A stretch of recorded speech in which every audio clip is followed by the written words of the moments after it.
I look at the risk and reward offered up in both investments and speculations, and I gear myself to what I see as the relative risk-related returns offered up on both sides.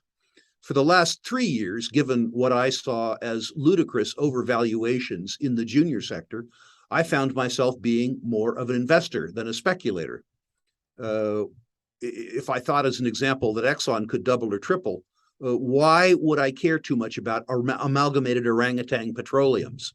Now we're in a circumstance where what I see is the best of the juniors, that's sort of 150 out of 3,000 companies worldwide, that I see as the best of the best in the sub 250 million market cap space. Now that I see those stocks haven't fallen 50 or 60%, I find myself drawn much more to speculation. So I'm willing to go, if you will, risk on in a world where most of my competitors have gone risk off. Certainly names I've been buying include sovereign metals, really, I think, amazing rare earths, rutile, and graphite discovery in Malawi, a place that, by the way, has some real risks. I would suggest the Lundin vehicle, Africa Oil, is pathetically cheap. I think it's selling at half the price of their Nigerian assets.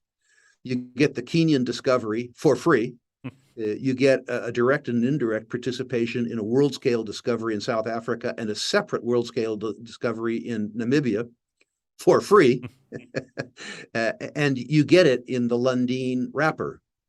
I continue to be attracted to an Australian-listed name, Centaurus, which has what I believe to be a potentially tier one, it isn't yet, a potentially tier one nickel, platinum, and palladium discovery in Brazil. But those, I've just given you ones that I've been buying recently. The junior universe has gone from universally uncompelling to universally attractive. If you have me on 6 months from now, which I hope you do, I think the big change between that interview and the next interview is that I will have likely allocated between $5 and $10 million personally to private placements in juniors. This whole flow of funds away from the juniors that we are seeing is presenting an opportunity. Many juniors played chicken with capital markets, thinking their share prices would rise, and they could raise the capital that they needed with less dilution. And they lost the bet. They're going to have to raise the capital, and they're going to have to raise capital in a market where there are fewer capital providers. I would urge them to call Rick Rule, provided, of course, that they can still spell warrant.